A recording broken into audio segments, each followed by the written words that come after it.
जीवन में प्रसन्न रहने के दो ही रास्ते हैं, या तो अपने जीवन स्तर को बहुत ऊंचा उठा लो या फिर अपनी अपेक्षाएं कम कर दो। सुप्रभात, मैं हूं प्रतिबिंब शर्मा, आपके साथ सबसे पहले नजर मुख्य गतिविधियों पर। वैश्विक अंतरिक्ष विमानन संचालन में एक अग्रणी शक्ति के रूप में उभर रहा है भारत, बोले प्रधानमंत्री नरेंद्र मोदी। कहा, विमानन क्षेत्र के लिए भारत के पास एक बाजार, प्रौद्योगिकी एवं नवोन्मेष के लिए प्रतिभा और मुक्त एवं सहयोगी नीति मौजूद। नई दिल्ली में अंतर्राष्ट्रीय वायु परिवहन संघ की 81वीं वार्षिक आम बैठक में एविएशन कंपनियों से की अपील, मेक इन इंडिया के साथ करें डिजाइन इन इंडिया भी। भारत और पैराग्वे संयुक्त राष्ट्र सहित विभिन्न बहुपक्षीय संगठनों में साझा हितों के मामलों पर मिलकर काम करना रखेंगे जारी। प्रधानमंत्री नरेंद्र मोदी और पैराग्वे के राष्ट्रपति सैंटियागो पेना पालासियोस के बीच हुई प्रतिनिधिमंडल स्तर की वार्ता। प्रधानमंत्री ने कहा, दोनों देशों के पास डिजिटल प्रौद्योगिकी, कृषि, रक्षा, रेलवे और अंतरिक्ष सहित कई क्षेत्रों में अपार संभावनाएं। बोले, भारत और पैराग्वे आतंकवाद के खिलाफ लड़ाई में एक साथ। राष्ट्रपति द्रौपदी मुर्मू ने आतंकवाद से निपटने और वैश्विक दक्षिण के हितों और आवाज़ों को बढ़ावा देने के भारत के प्रयासों के लिए पैराग्वे के निरंतर समर्थन के लिए किया आभार व्यक्त। राष्ट्रपति मुर्मू ने सोमवार को राष्ट्रपति भवन में पैराग्वे के समकक्ष सैंटियागो पेना पालासियोस का स्वागत किया और उनके सम्मान में भोज का आयोजन किया। उपराष्ट्रपति जगदीप धनखड़, पत्नी सुदेश धनखड़ और अन्य गणमान्य व्यक्ति भोज में हुए शामिल। ब्राजील की यात्रा पर लोकसभा अध्यक्ष ओम बिरला 11वें ब्रिक्स संसदीय मंच में लेंगे हिस्सा। आज से 5 जून तक 11वें ब्रिक्स संसदीय फोरम का आयोजन। वैश्विक शासन में ब्रिक्स सांसदों की भूमिका विषय पर फोरम में होगी चर्चा। फोरम में रिस्पॉन्सिबल और इंक्लूसिव एआई सहित अन्य प्रमुख विषयों पर होगा लोकसभा अध्यक्ष का संबोधन। विभिन्न देशों की यात्रा पर गए 7 सर्वदलीय प्रतिनिधिमंडल आज से लौटना होंगे शुरू। बैजंत पांडा के नेतृत्व में पहला सर्वदलीय प्रतिनिधिमंडल विदेश दौरे से आज लौटेगा भारत। सभी दल एक एक करके विदेश मंत्री एस जयशंकर से करेंगे मुलाकात। सभी दल एक साथ प्रधानमंत्री नरेंद्र मोदी से भी मिलेंगे, सरकार को अवगत करवाएंगे राजनयिक मिशनों की मुख्य बातें।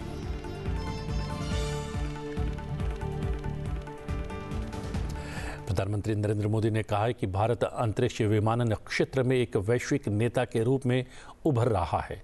नई दिल्ली के भारत मंडपम में अंतर्राष्ट्रीय वायु परिवहन संघ IATA की 81वीं वार्षिक आम बैठक को प्रधानमंत्री संबोधित कर रहे थे और उन्होंने कहा कि पिछले एक दशक में देश के नागर विमान क्षेत्र में ऐतिहासिक प्रगति हुई है।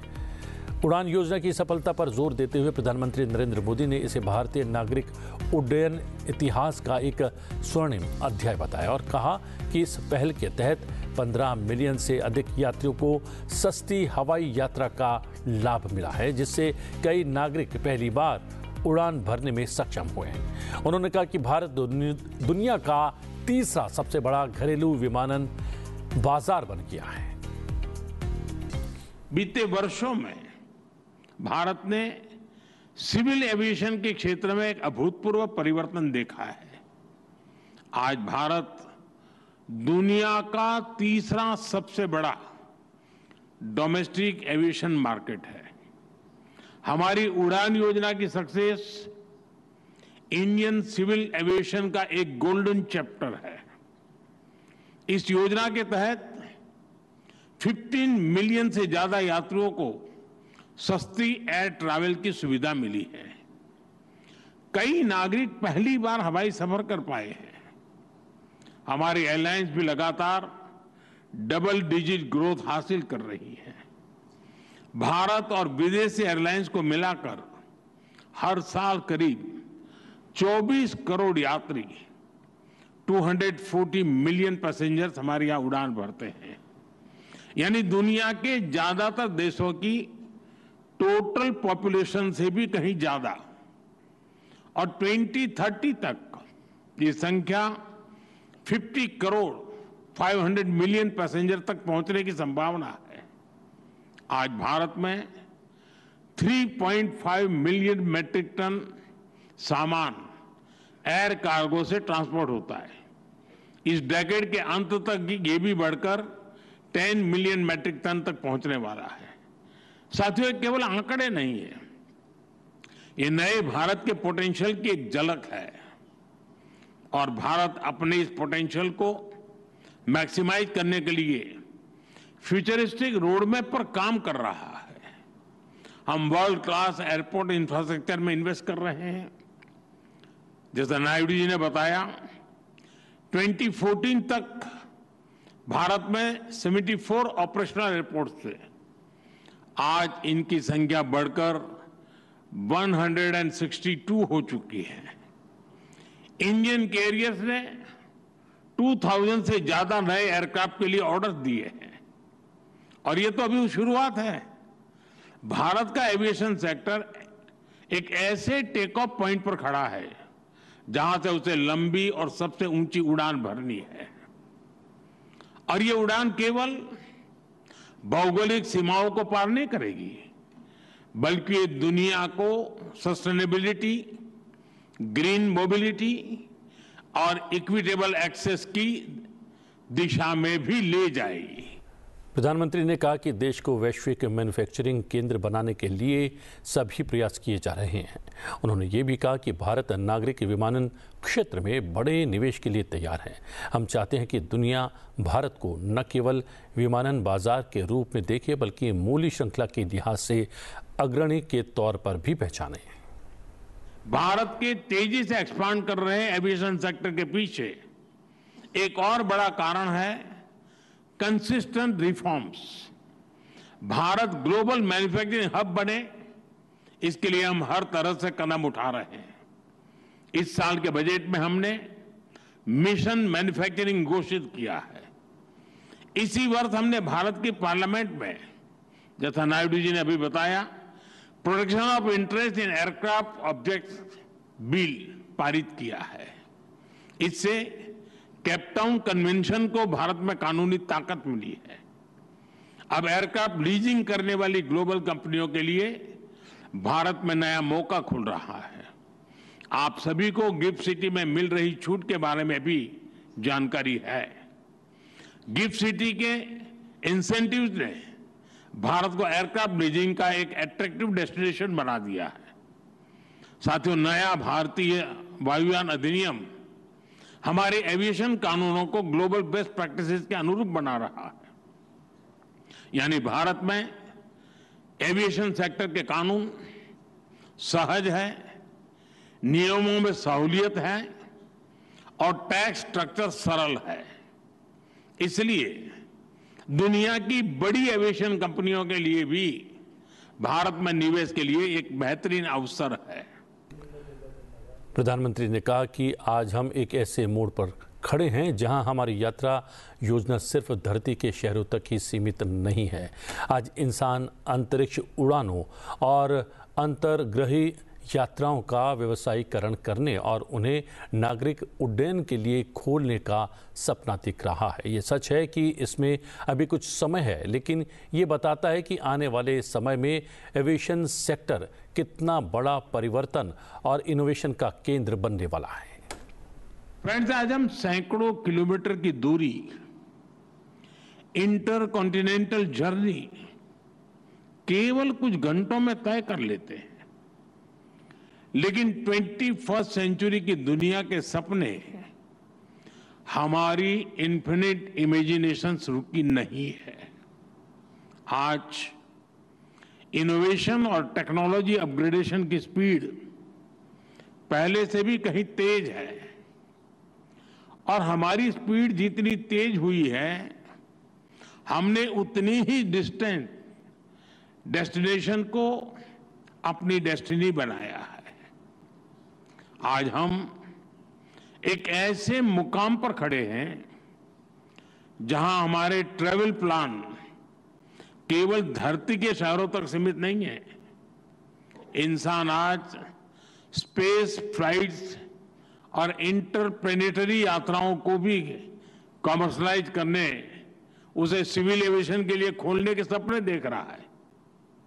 ये बात सही है कि इसमें भी समय है, लेकिन ये बताता है कि आने वाले समय में एविएशन सेक्टर कितने बड़े ट्रांसफॉर्मेशन और इनोवेशन का केंद्र बनने वाला है।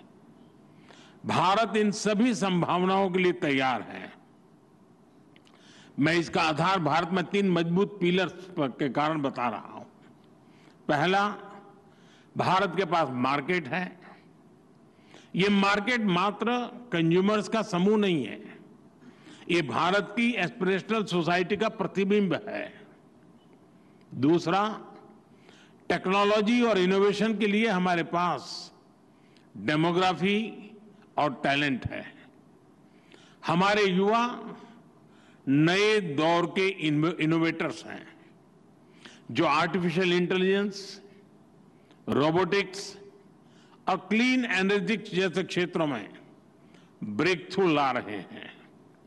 तीसरा, हमारे यहां इंडस्ट्री के लिए ओपन और सपोर्टिव पॉलिसी इकोसिस्टम है। इन तीनों सामर्थ्य के दम पर हमें मिलकर भारत के एविएशन सेक्टर को नई ऊंचाई पर लेकर जाना है।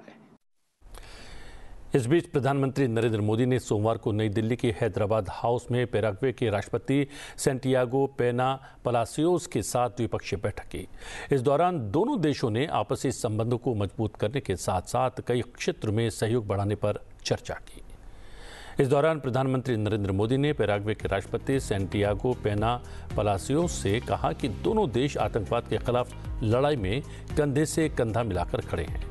साइबर क्राइम, संगठित अपराध और मादक पदार्थों की तस्करी जैसी आम चुनौतियों से लड़ने के लिए सहयोग की अपार संभावनाएं हैं। भारत और पैराग्वे ग्लोबल साउथ के अभिन्न अंग हैं। हमारी आशाएं, आकांक्षाएं और चुनौतियों में समानता है, इसलिए हम एक दूसरे के अनुभवों से सीखते हुए इन चुनौतियों से प्रभावी ढंग से निपट सकते हैं। प्रधानमंत्री ने विश्वास व्यक्त किया कि इस यात्रा से आपसी संबंधों के विश्वास, व्यापार और करीबी सहयोग के स्तंभों को नई मजबूती मिलेगी। ये भारत लैटिन अमेरिका संबंधों को भी नए आयाम प्रदान करेगी। आपकी प्रतिबद्धता बिल्कुल स्पष्ट है। मेरा विश्वास है कि आपसी सहयोग से हम साझी समृद्धि का मार्ग प्रशस्त करेंगे। एक्सेलेंसी, हमारे पास आर्थिक सहयोग सहित डिजिटल टेक्नोलॉजी, क्रिटिकल मिनरल्स, ऊर्जा, कृषि, स्वास्थ्य, डिफेंस, रेलवे तथा स्पेस जैसे क्षेत्रों में सहयोग के नए अवसर हैं। मर्कोसुर के साथ हमारा प्रेफरेंशियल ट्रेड एग्रीमेंट है। हम मिलकर इसके विस्तार पर काम कर सकते हैं। एक्सेलेंसी, आतंकवाद के खिलाफ लड़ाई में भारत और पैराग्वे कंधे से कंधा मिलाकर खड़े हैं। Cyber crime, organised crime, drug trafficking जैसी साझा चुनौतियों से लड़ने के लिए सहयोग की अपार संभावनाएं हैं। एक्सेलेंसी, भारत और पैराग्वे ग्लोबल साउथ के अभिन्न अंग है।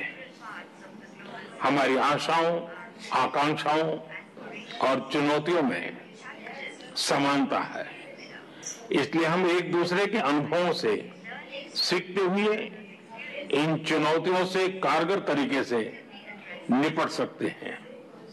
हमें संतोष है कि कोविड महामारी के समय हम भारत में बनी वैक्सीन पैराग्वे के लोगों के साथ साझा कर सके।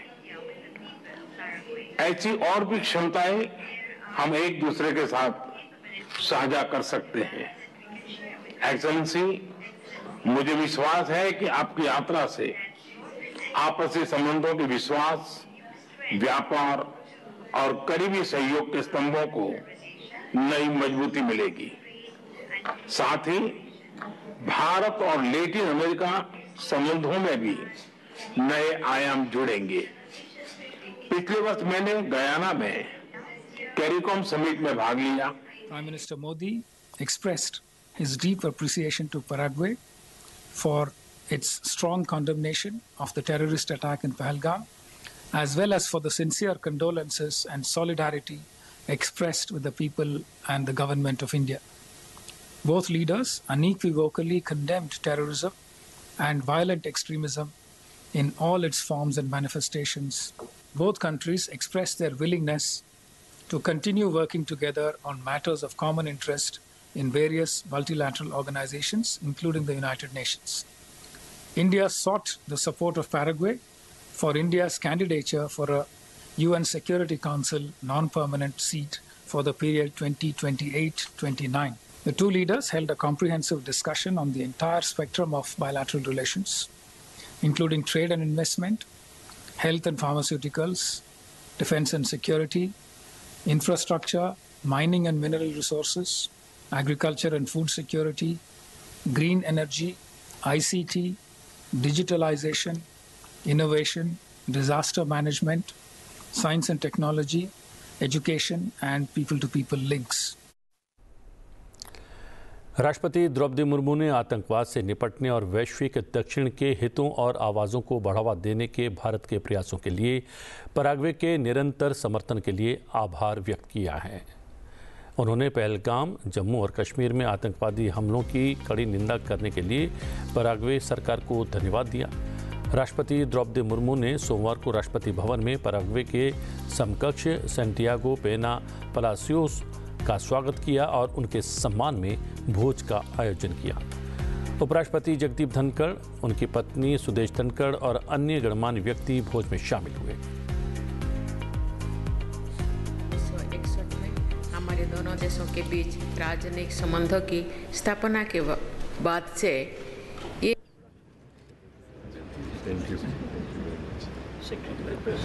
1961 में हमारे दोनों देशों के बीच राजनयिक संबंधों की स्थापना के बाद से ये भारत में पैराग्वे से राष्ट्रपति स्तर पर केवल दूसरी यात्रा है।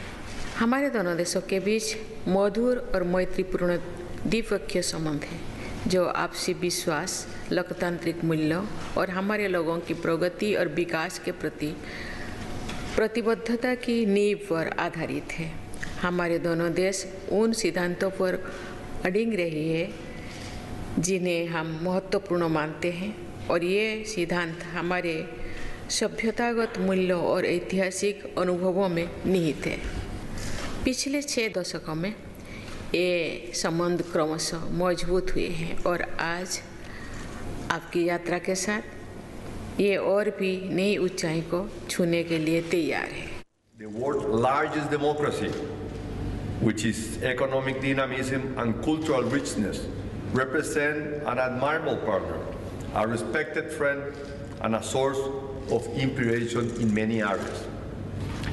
This official visit provides a valuable opportunity to further strengthen our bilateral relationship, which, despite the geographic distances, is grounded in shared values, mutual respect, and a firm commitment to build a prosperous future together.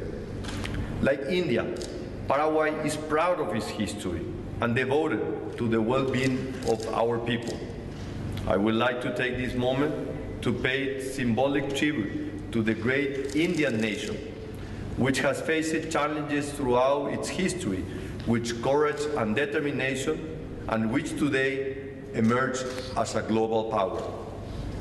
Paraguay holds in high regards India's remarkable path toward modernization and its growing leadership in multilateral forums. केंद्रीय सहकारिता मंत्री अमित शाह की अध्यक्षता में सोमवार को नई दिल्ली स्थित सहकारिता मंत्रालय में सहकारिता क्षेत्र में विश्व की सबसे बड़ी अन्न भंडारण योजना की समीक्षा बैठक आयोजित की गई। केंद्रीय सहकारिता मंत्री ने अन्न भंडारण योजना में PACS की व्यापक भागीदारी पर बल देते हुए कहा कि ये आवश्यक है कि PACS को इस योजना का अभिन्न हिस्सा बनाया जाए ताकि उनकी वित्तीय व्यवहार्यता और सामाजिक प्रभावशीलता सुनिश्चित की जा सके। उन्होंने FCI, NCCF, नेफेड और राज्य वेयरहाउसिंग कॉरपोरेशन को PACS को अधिक से अधिक गोदामों से जोड़ने के लिए ठोस दिशा निर्देश भी दिए। केंद्रीय सहकारिता मंत्री ने बैठक को संबोधित करते हुए कहा कि प्रधानमंत्री नरेंद्र मोदी के सहकार से समृद्धि के विजन को साकार करने की दिशा में विश्व की सबसे बड़ी अन्न भंडारण योजना एक बड़ा कदम है।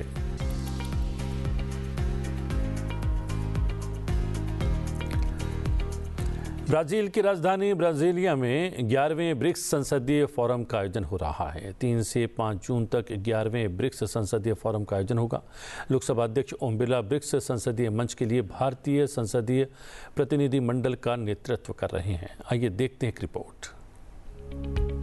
लोकसभा अध्यक्ष ओम बिरला 11वें ब्रिक्स संसदीय फोरम में भाग लेने के लिए ब्राजील की यात्रा पर रवाना हुए।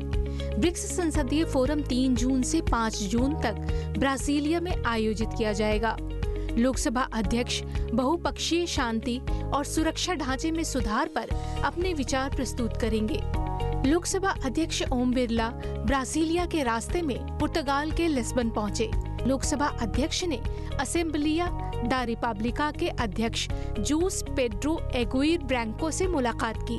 उन्होंने विचार साझा करते हुए कहा कि हमारे राष्ट्र लोकतंत्र के मूल्यों और कानून के शासन के प्रति गहरी प्रतिबद्धता साझा करते हैं, जिससे हमारे नागरिकों को लाभ होता है और एक बेहतर दुनिया को बढ़ावा मिलता है। उन्होंने तुवालू के गृह मामले, जलवायु परिवर्तन और पर्यावरण मंत्री डॉक्टर मैना तालिया से मुलाकात की।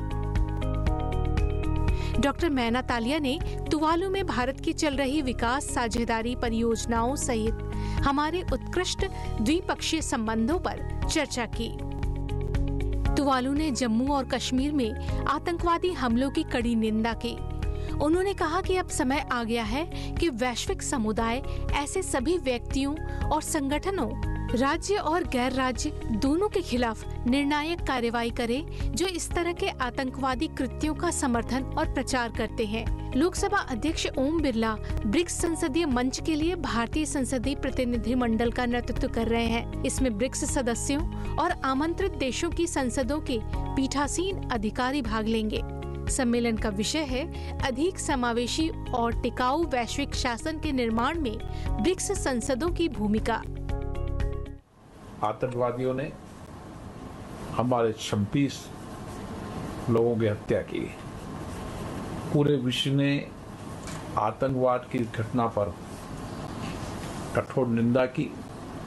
भारत ने इस आतंकवाद के खिलाफ उनके देश में आतंकवादियों के उन प्रशिक्षण शिविरों को, संरक्षण केंद्रों को नष्ट किया। भारत के प्रधानमंत्री जी ने आतंकवाद के खिलाफ एक ठोस नीति बनाई है। दुनिया के देशों को सामूहिक रूप से आतंकवाद के खिलाफ एकजुट लड़ाई लड़नी चाहिए। आतंकवाद को प्रायोजित या प्रश्रय देने वाले देशों पर भी कठोर कार्रवाई हो। आतंकवादी गतिविधियों में संरक्षण देश करने वालों से ट्रेड न हो, उनसे वार्ता न हो और उनसे वार्ता के संबंध में बने। इसके लेकर भारत ने एक ठोस नीति आतंकवाद के खिलाफ बनाई। भारत का मानना है दुनिया से आतंकवाद को समाप्त करने के लिए सबको सामूहिक प्रयास करने होंगे। पूर्व राजनयिकों के अलावा विभिन्न राजनीतिक दलों के लगभग 50 सदस्य पहलगाम आतंकवादी हमले के बाद पाकिस्तान के साथ हुए सैन्य संघर्ष को लेकर भारत के रुख से अवगत कराने के लिए 33 देशों की राजधानियों और यूरोपीय संघ की अपनी यात्राओं के अंतिम चरण में हैं। विभिन्न देशों की यात्रा पर गए 7 सर्वदलीय प्रतिनिधिमंडल मंगलवार यानी कि आज से लौटना शुरू करेंगे। बैजयंत पांडा के नेतृत्व में पहला सर्वदलीय प्रतिनिधिमंडल विदेश दौरे से आज लौटने वाला है। विदेश दौरे से लौटने के बाद ये सभी दल एक एक करके विदेश मंत्री एस जयशंकर से मुलाकात करेंगे। इस दौरान ये दल सरकार को अपने राजनयिक मिशनों की मुख्य बातें बताएंगे। उसके बाद ये सभी दल एक साथ प्रधानमंत्री नरेंद्र मोदी से भी मुलाकात करने वाले हैं। भारतीय जनता पार्टी के सांसद रविशंकर प्रसाद, बैजयंत पांडा, कांग्रेस के शशि थरूर, द्रमुक की कनिमोझी, राष्ट्रीय कांग्रेस पार्टी एसपी की सुप्रिया सूले, जेडीयू के संजय झा और शिवसेना के श्रीकांत शिंदे विभिन्न देशों के दौरे पर भेजे गए प्रतिनिधिमंडल का नेतृत्व कर रहे थे।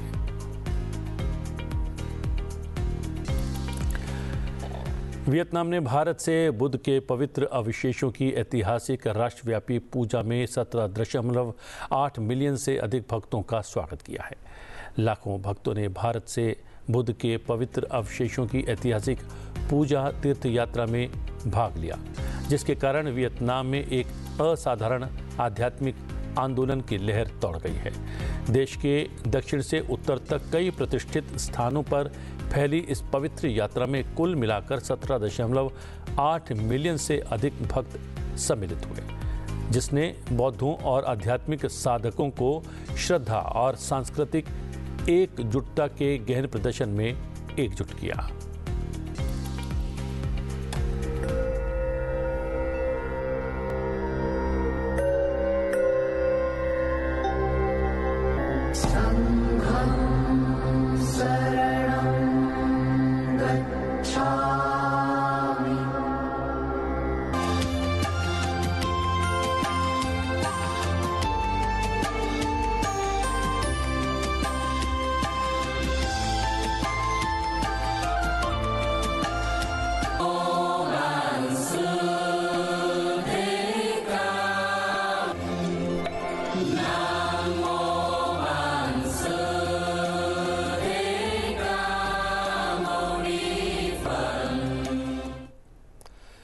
उपराष्ट्रपति जगदीप धनखड़ के जीवन में भी महात्मा बुद्ध का बहुत महत्वपूर्ण स्थान है। उन्होंने कई पवित्र बौद्ध स्थलों की यात्रा की है।